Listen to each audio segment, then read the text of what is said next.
Tekrardan herkese merhabalar. Kanalıma ve mutfağıma hoş geldiniz. Hamur yoğurma derdi olmadan, yufkaya para vermeden incecik yufkasıyla içi ıspanaklı kol böreği lezzetini aratmayan muhteşem bir börek tarifi vermek istiyorum.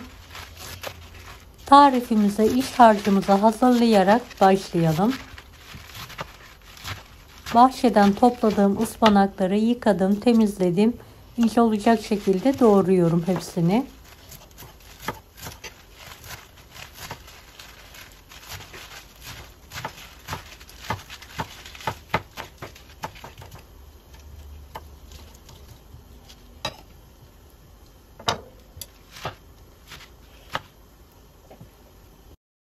İki adet kuru soğanı bol zeytinyağı ile kokusu çıkana kadar kavuralım.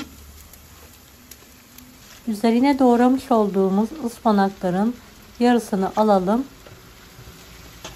Karıştıralım.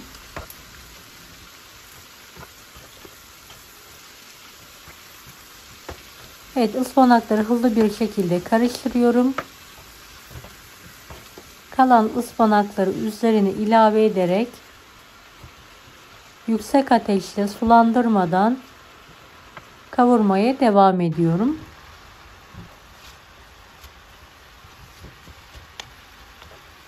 Videomu bu kısma kadar izlediyseniz yorum kısmına herhangi bir emoji bırakırsanız bana destek olmak için sevinirim.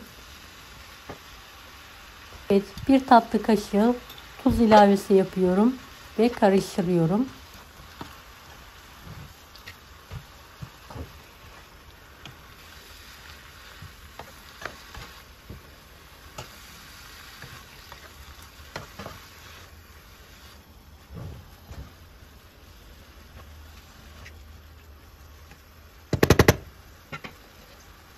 Kırmızı toz biber, dilerseniz de pul biber ekleyebilirsiniz.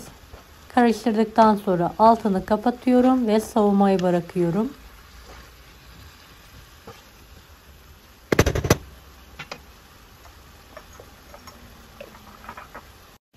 3 adet yumurtayı kırarak uygun bir kaba alalım.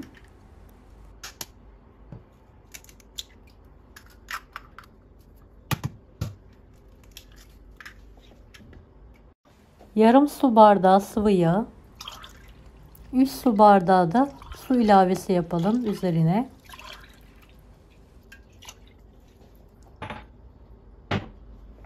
2 su bardağı un, yarım paket kabartma tozu, 1,5 tatlı kaşığı da tuz ilavesi yapalım. Mikser yardımıyla pürüzsüz olana kadar karıştıralım.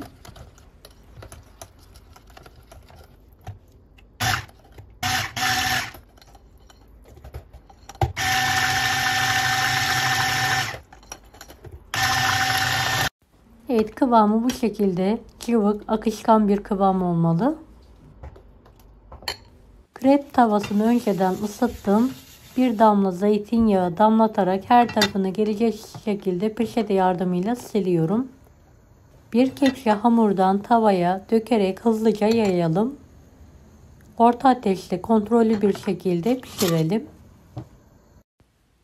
Evet, pişen krebimizi ters çevirerek diğer tarafını da pişirmeye devam edelim. Pişirdiğimiz krep yufkasını tezgah üzerinde soğutmaya bırakalım. Ve kalan hamuru aynı yöntemle dökerek pişirmeye devam edelim.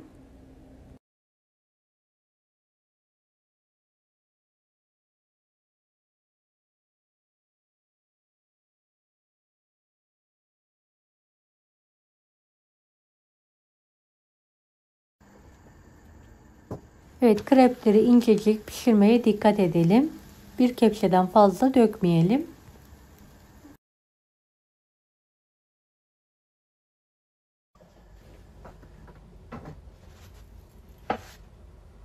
Evet, soğuttuğumuz krepleri yan yana olacak şekilde dizelim.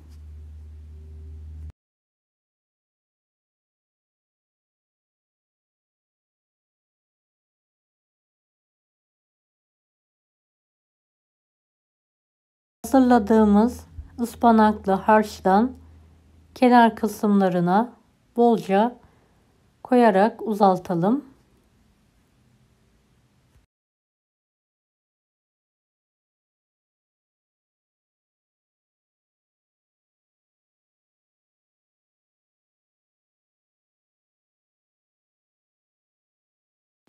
Kenarlarını kapatarak rulo şekilde saralım.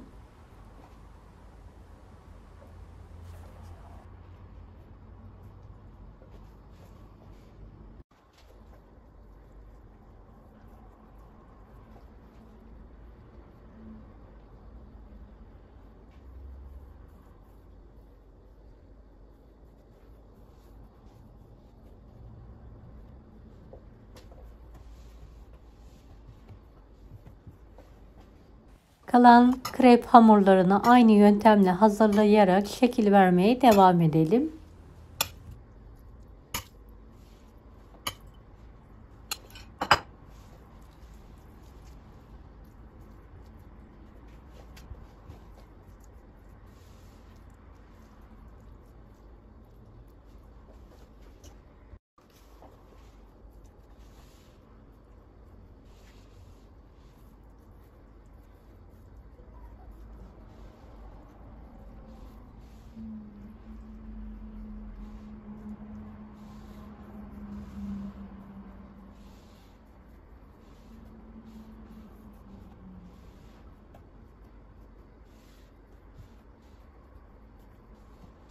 Büyük bir tavayı yağlayalım ve gül börek şeklinde sararak tavanın orta kısmına alalım.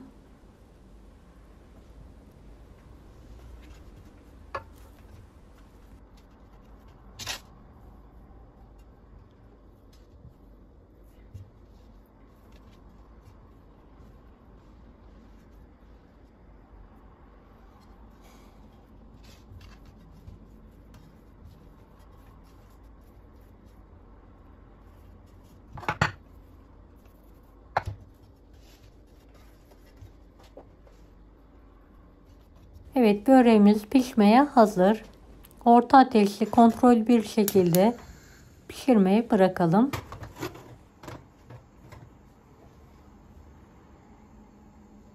Evet, pişen böreğimizi bir kapak yardımıyla ters çevirelim.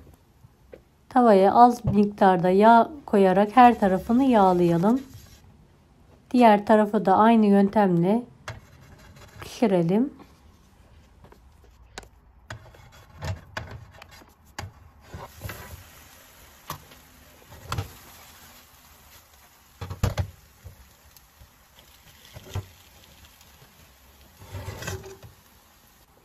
Görüntüsüyle, lezzetiyle gerçekten kol böreğini aratmayacak muhteşem bir lezzet oldu. Mutlaka denemenizi tavsiye ederim.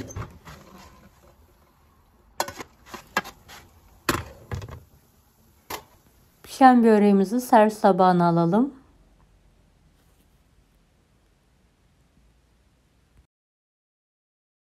Evet, kalan hamurumu aynı yöntemle pişiriyorum.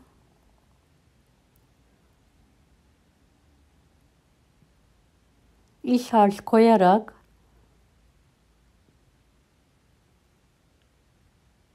katlayarak tavada pişirmeye devam ediyorum.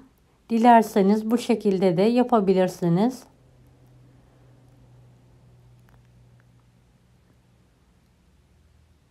Her şekliyle de gerçekten çok lezzetli oldu.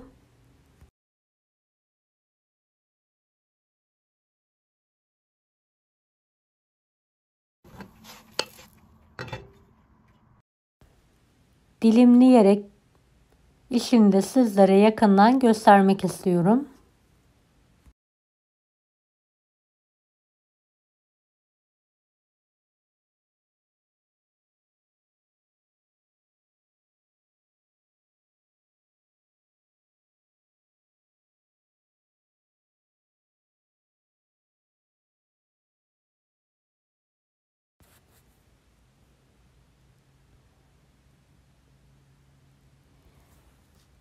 Deneyecek olanlara şimdiden kolaylıklar dilerim. Kanalıma ücretsiz abone olmayı unutmayın. Bir dahaki videolarda görüşmek üzere. Allah'a emanet olun. Hoşça kalın.